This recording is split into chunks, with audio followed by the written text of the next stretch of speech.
The leaders, achievers, hip hop believers, and future seers, welcome to it. You are watching another edition of State of the Game, brought to you by SA Hip Hop 24/7, as well as SA Hip Hop on the Grizzly Grind. My name is the Overyt, the man who definitely does control the hype. And welcome to State of the Game, like I mentioned before.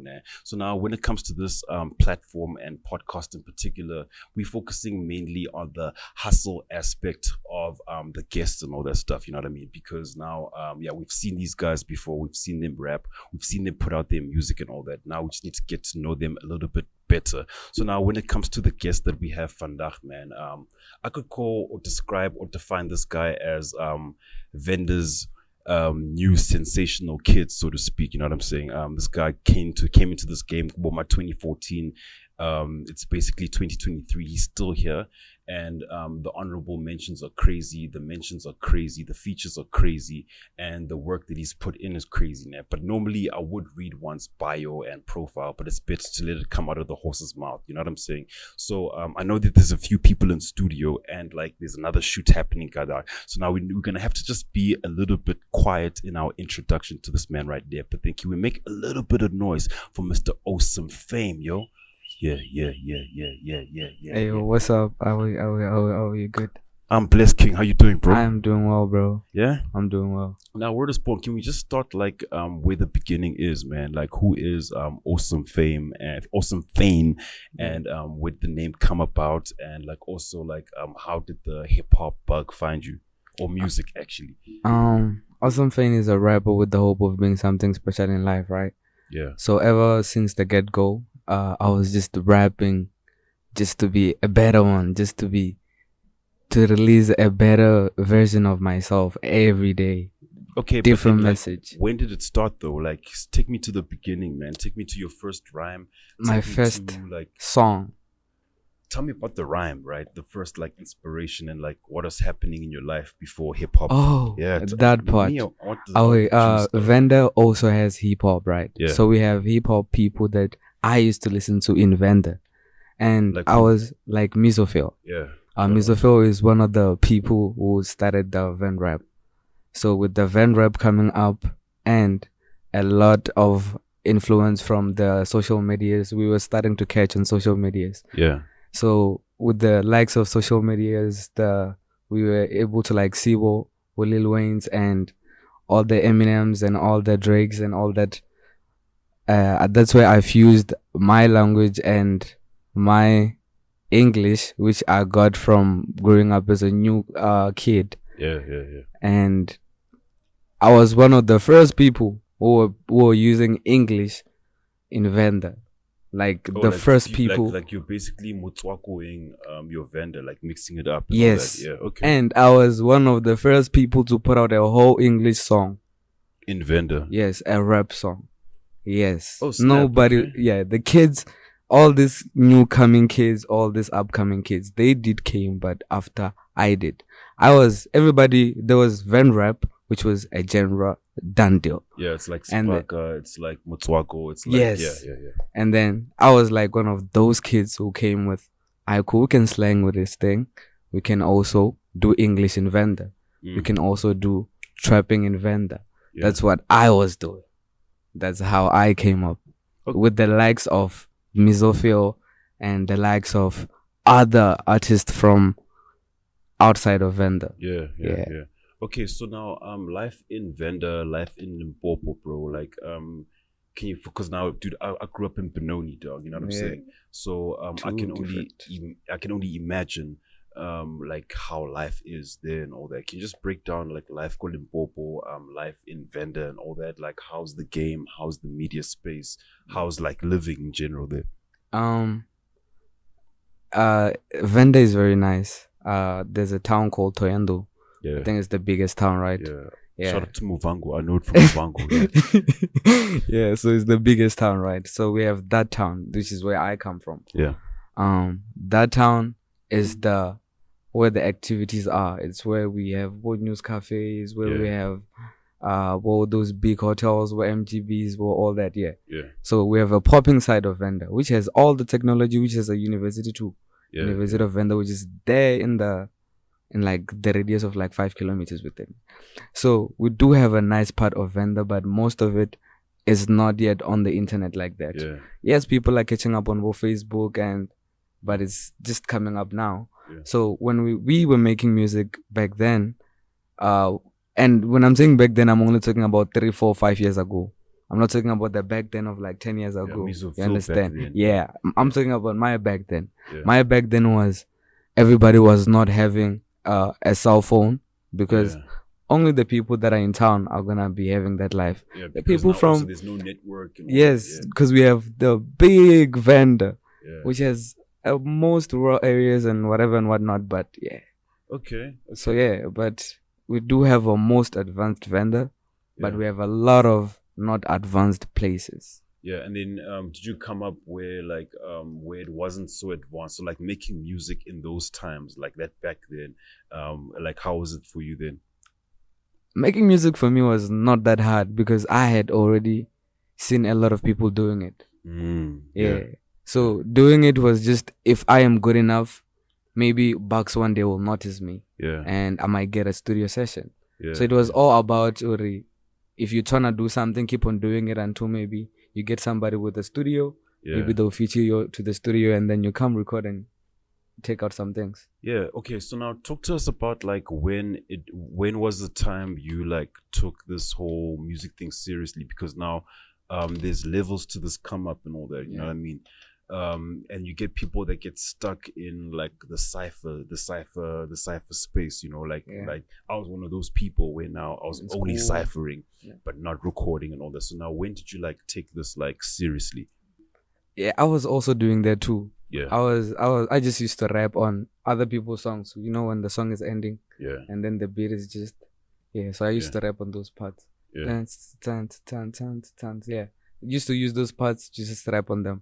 Until we go to fake everything. We go to fake beats and start downloading and whatever and whatnot. Then we started using those download beats. I didn't get much of a struggle of transitioning from not recording to recording, because even my family, most people were doing music. Oh, so you're from a musical family? Yeah. Okay. They were doing gospel. They were doing reggae. Yeah, I've never heard gospel in Venda, bro. Like what? Yeah, hey, we do have a lot of gospel, bro. Okay. Yeah. So you come from a musical family and all that. Okay, so now how did they feel when you because now rap is still a relatively new thing to like our parents and whatnot, right? So now what is their perspective on your musical decision? The black sheep. Even with the way I was treated after deciding that type of life. Yeah. Because it comes with I don't know. Is it being stubborn as a kid? What do you call it? They call you being stubborn or whatever. You're going the wrong way or whatever. But it all came with that because I wanted to do rap, and I remember we have this place called Jerusalem. Yeah, it was popping like harder back then because it was still brand new. Yeah. So they used to have gangsters there. Like it was known for guns and whatever and whatnot. Yeah. So it would be hard to not go there if you are hip hop. Yeah. So I came to a point where I was on that, I guess, hip hop, that underground deep. Oh snap! Take off your shirt, leave a chain on. Yeah. And I was so young doing that. Even I think when I was 16. Yeah. I even had a gusheshe spinning around. I didn't have a shirt. I was just rapping in the mirror. I was just this young kid. Yeah. So that's how I wanted to go. But most of my people were like church. Yeah. My family is church. On Sunday I was playing keyboard at church. Yeah. So it was it was a huge transition that people didn't understand at home. Yeah. And then did they eventually like see the light, bro? Did they eventually, because now only for me, like in my journey, like 10 years later, only now my mother's like beginning to see that, okay, then this guy's actually onto something. So like, did they eventually see the light on your side? Yeah, I think they do. You think they do? I mean, they don't bother me anymore. Yeah. Even when I go home, as comfortable with everyone. I make a song, I send him. He jams if he's okay with it, and it's cool. Okay. So we just living on some, cool. do your thing. You're not dying. You're not stealing. You're not doing drugs. You're not going the wrong way. You're alive. I see you working well. Okay, so so from Limpopo to Johannesburg, when did you make that decision? Like, what is going on in your life then, and then like, what made you say, "Yo, man, I'm coming to Jozi, bro, to come and hustle"? 2017, 2018. I was finishing grade 12. Yeah. I think we had a trip. What do you call that? Grade 12 trip. Yeah. Yeah. So we came this side. Yeah. When we came this side, I was going through a lot because my brother was had problems that side. Yeah. And he was this side, so I was busy just on a Jago school, the school trip and seeing my family. But I got to like see a lot because I moved a whole lot than everybody who was sitting in the same place. Yeah. So I was like, damn, I'm coming this side next year. So going back to school, I was just trying to finish school and run. Yeah. And I did that. 2018, I was like, no. I don't care what I'm gonna be doing in Gauteng, but I'm going to Gauteng. Yeah. That's when I came this side. We started doing music this side. So you didn't like you left on. So you didn't. You're not in school. You're not pushing any tertiary education. I am on times. Oh, hey, this guy's bunking school, guys. Like, don't be like this. No. It's not. I'm not bunking school. I'm like, I do register my semesters. Yeah. And I just don't do all. Yeah, just do one semester this year. If I'm lazy, June to December is a hectic time. I'll do another semester next year, you know. Okay. I'm not in a rush with it. But yeah, I am in school. Okay, and like, is what you're studying related to music? Yeah, related to music or the media. What are you studying? Finance. Oh snap! But then it kind of is because now you're gonna be like, because now like big bags are coming and all that, so you're gonna know, you're gonna need to know how to like handle your money. Okay, okay, cool. So like, how far are you on your course? Not that far. I'm halfway. I just have a certificate. If I finish this semester, I'll have a diploma. Okay, cool. Dog. Like you're about to end. Okay, no, you're about to be done, bro. Because now also like on my side, like the way I see it, bro, is education is important, bro. Like a lot of these MCs that are like incredibly talented, they get stuffed over in the future because they didn't do the work in the past. You know what I'm saying? So like, yeah, my advice to you would be like, yeah, you gotta stay in school and keep pushing.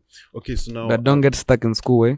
Yeah, no, don't get stuck in school, man. Like, grand sharp, you gotta like take what you learn and make it work for you.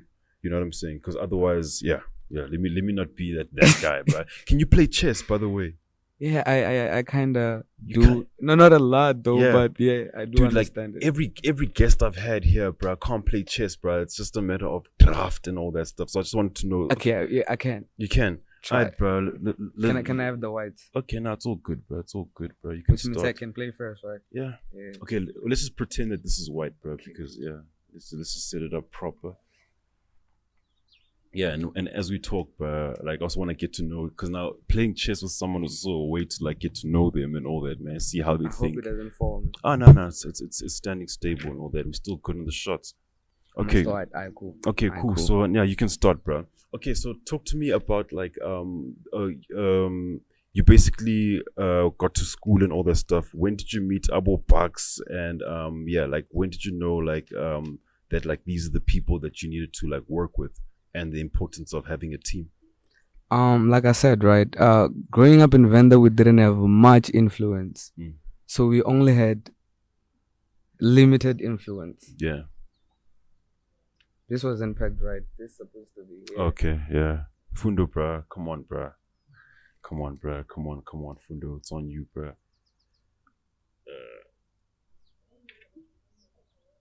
Yeah, I think we're nice.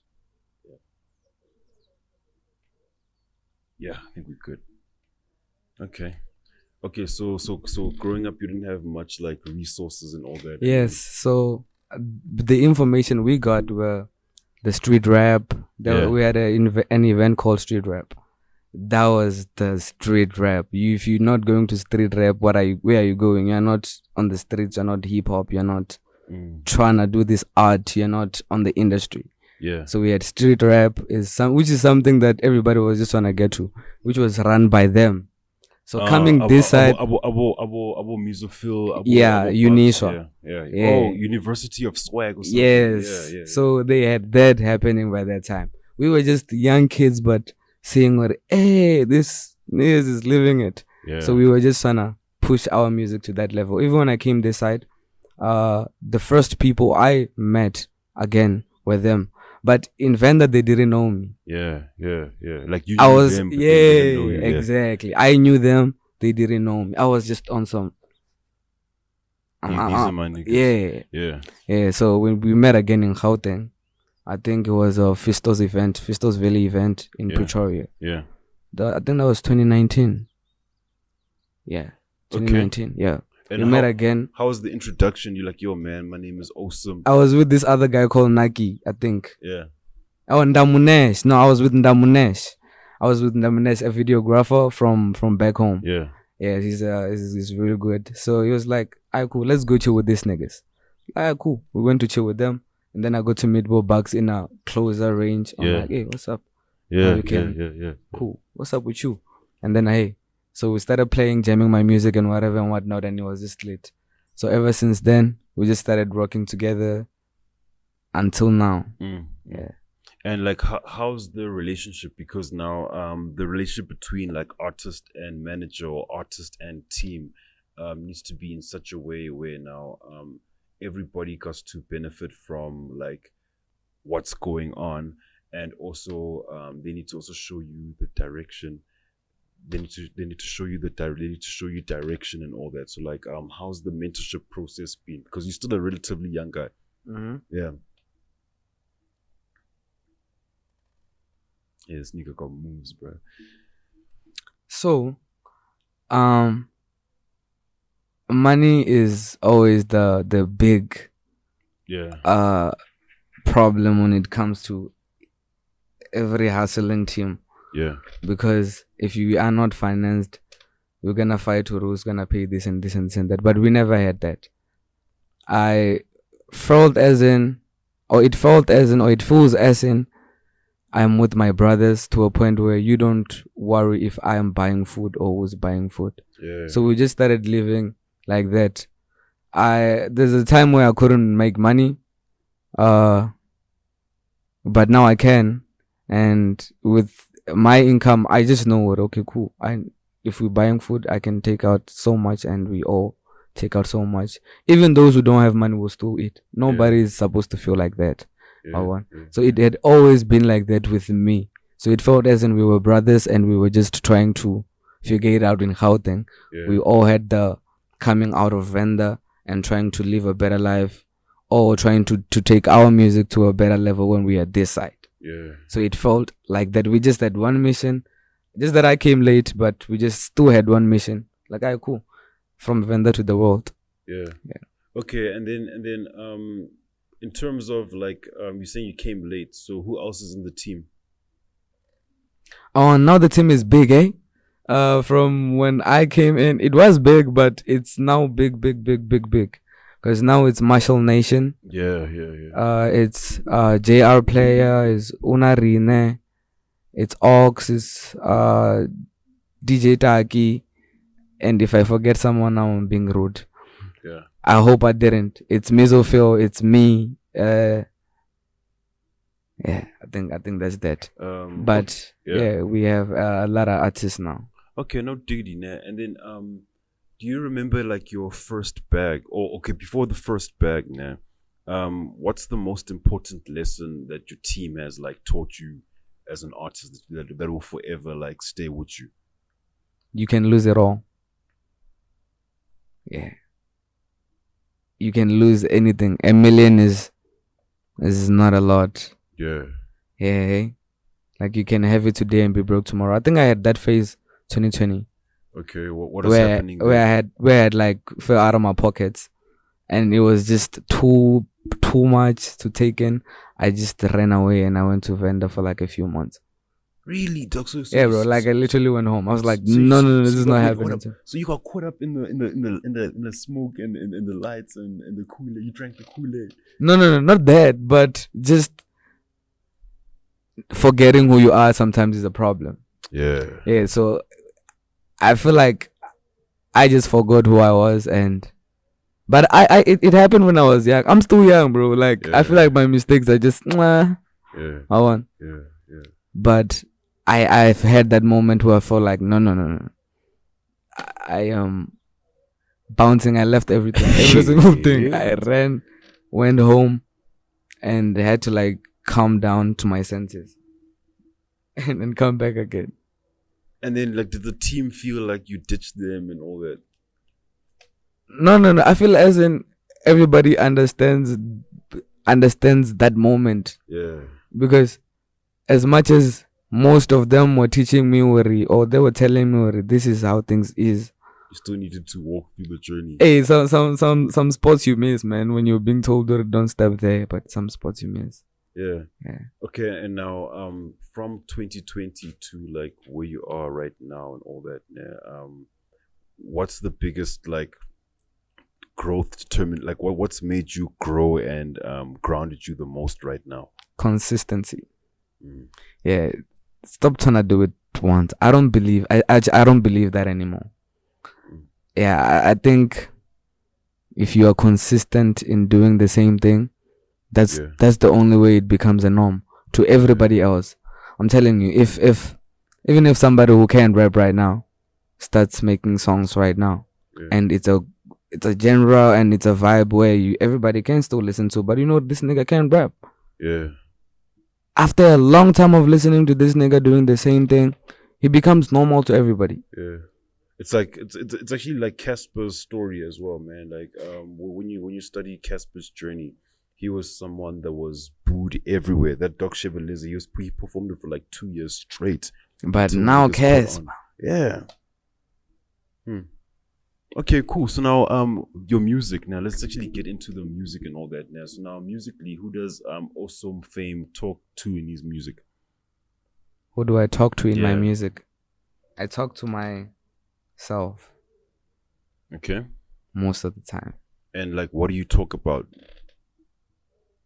Finding myself. I feel like everybody has to find their peace. Yeah. It's painful that we don't get to hear most of the things we feel. Even the songs you listen to every day. Yeah. The most ones you feel inside are quite less than the hyped ones, right? Yeah. Yeah. Yesterday I was learning about vibrations and four frequencies. Yeah. Okay, and what did you learn about that? Different frequencies make you feel a different certain way. Yeah. So I was learning about that. So it also like, oh, okay, cool. Now I understand why does this song, even before you play it, even before I say anything on the song, you already feel like yes. No, I'm sad already. Yeah. Just with the frequency of the song tells you where to go. So yeah. And okay, so now that you've learned that now, how are you moving? Because you learned this yesterday. So now, how are you gonna apply that onto your music? And what are you trying to like achieve with your music? This guy's a beast, bro. You're an actual beast. I see what you're doing, but you can't get me, bro. Let me do this. Yeah, so like talk to me about the frequencies and talk to me about like what you want to like achieve in the music space with the vibes, with your flows and all that. I want to make you feel good about yourself each time you listen to my song, at least. Yeah. Say I'm the man. I'm the man. Yeah. Yeah. Hey, you must feel like the man. Hey. So you can say I'm the man. Yeah. Yeah, I feel like that was one of the feelings I had when making the song. Because it felt that even if you are underrated, even if you are going through whatever, even if you are not there, even if you are here, you're the man, bro. You can still be the man. Yeah. Okay, cool. So now let's talk about like your projects, your discographies and all that stuff now, because I know that you're working on some new stuff as we speak now, and like there's a whole rollout plan and all that for you now. But like before this project that you're working on, talk to me about what you did before, and then we talk about what we're doing now and like where's the evolution and all that? Okay. The last project I did is called The Anatomy of Deeper Thoughts. Okay. Which is an underground EP. It has, I think, 4 songs. Yeah, the most favorite one for me is Crass Is Not the Man, which talks about making it, or as in, if you make it, it's still not fine. You will still not get that thing, because we missed our piece somewhere in the music industry. But that project transitioning to this one that I'm on right now, it will be a very weird change, because I made an Afro song. It feels weird. It feels weird, but it feels good to me, to a point where I feel like I can't not drop this song. Yeah. So I'm just trying to, it's still the same message. I made a song called Sacrifices. Yeah. But it was sacrificing everyone else's happiness for mine. So if I don't drop that song too, I won't be the person I want to be. Yeah. Okay, and like with what you're working on like right now, what's the difference, and like where's the growth, and like where are you right now, like via your vibe, your frequency and all that? Because every project I could say is a reflection of what you're going through right now, you know what I'm saying? Yeah. Anatomy of Deeper Thoughts had pains, had a lot of hardness in it. I think we sampled, but it's not a nasty song, it's a Kendrick song. It's not even a Kendrick song. Kendrick also sampled the song. We sampled What's a Favor to a Nigga Like Me. Yeah. So we sampled that to show the aggressiveness of how we can take it. Yeah. I showed the most deep parts where I was showing you how deep I take it. Yeah. What I would do for my music. Yeah. If it means making sacrifices for my people, for my family, and all that. You understand? So it was. But you need to be clear, bro, because now you it sounds like you're about to join the Illuminati. No.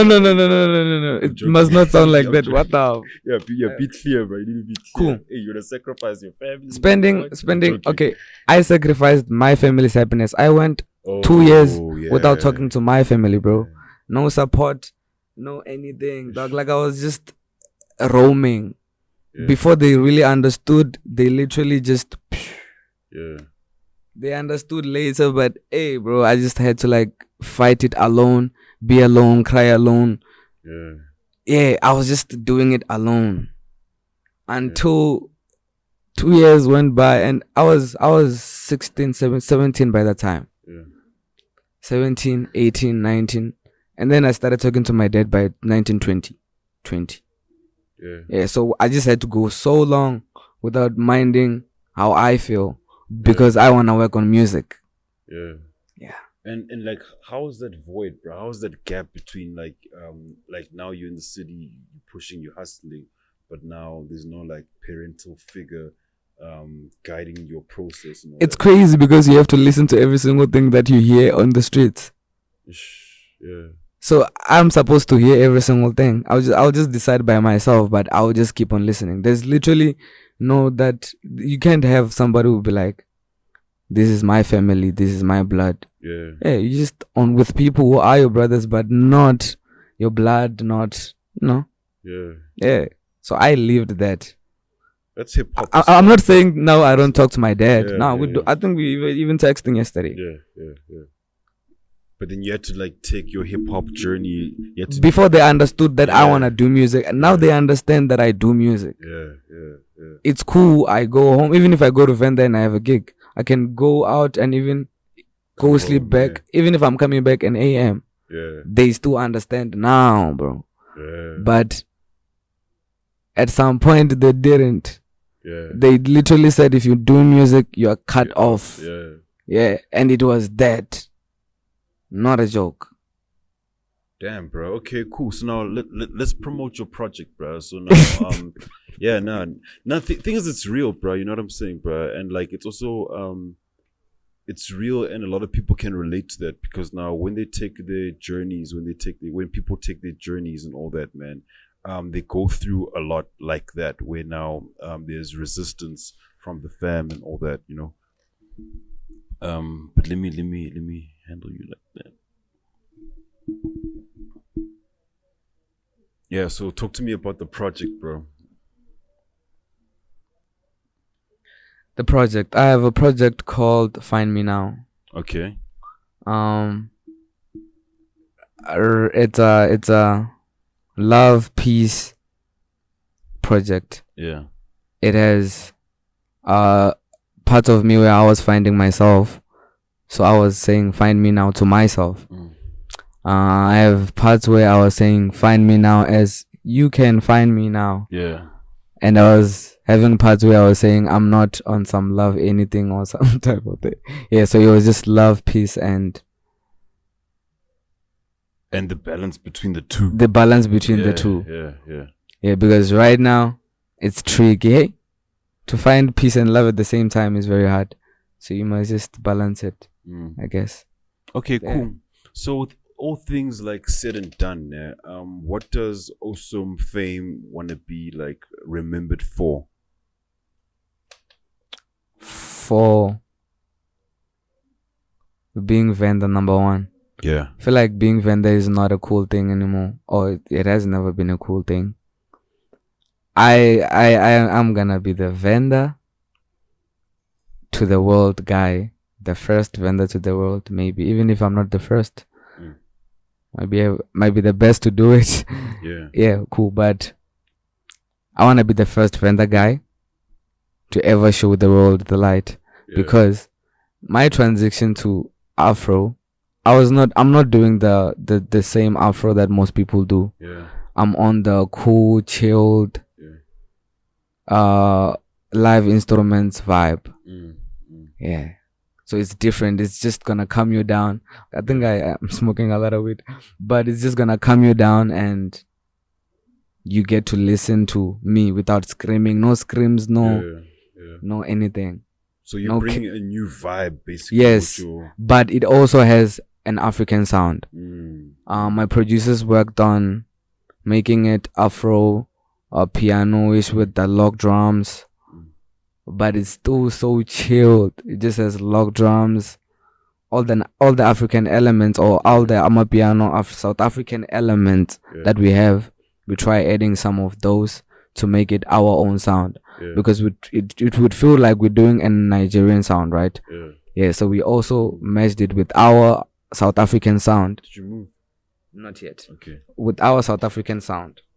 Okay. To make it our own sound that we are coming from Venda with. Yeah. Okay, no diggity, now.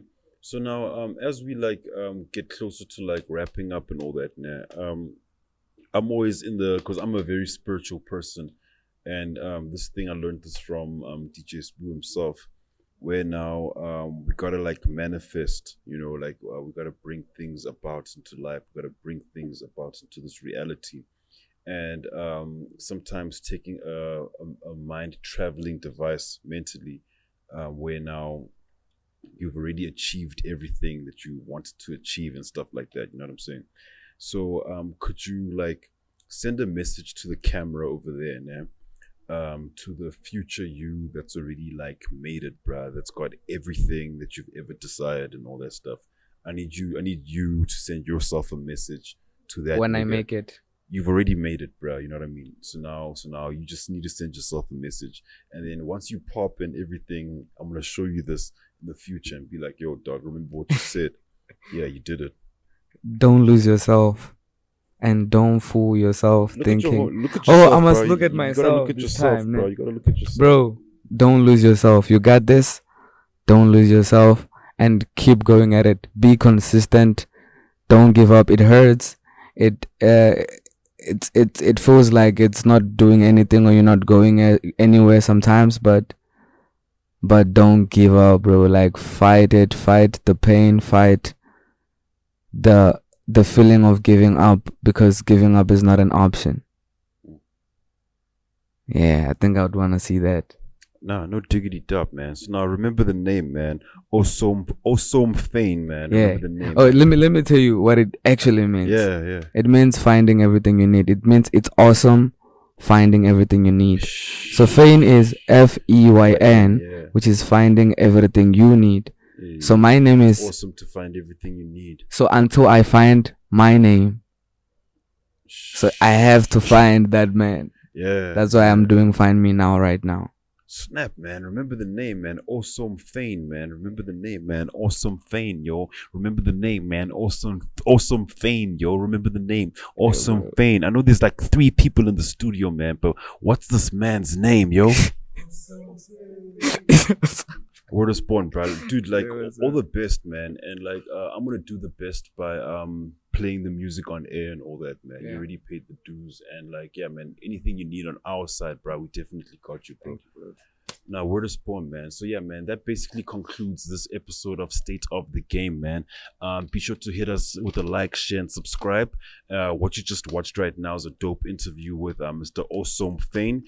Get his new project. What's the name of your new project, bro? Find Me Now. Find Me Now, bro. Get Find Me Now across all digital streaming platforms and all that stuff, man. And as for me, I am the Overyt, the man who controls the hype, and I'm over and out. Word up.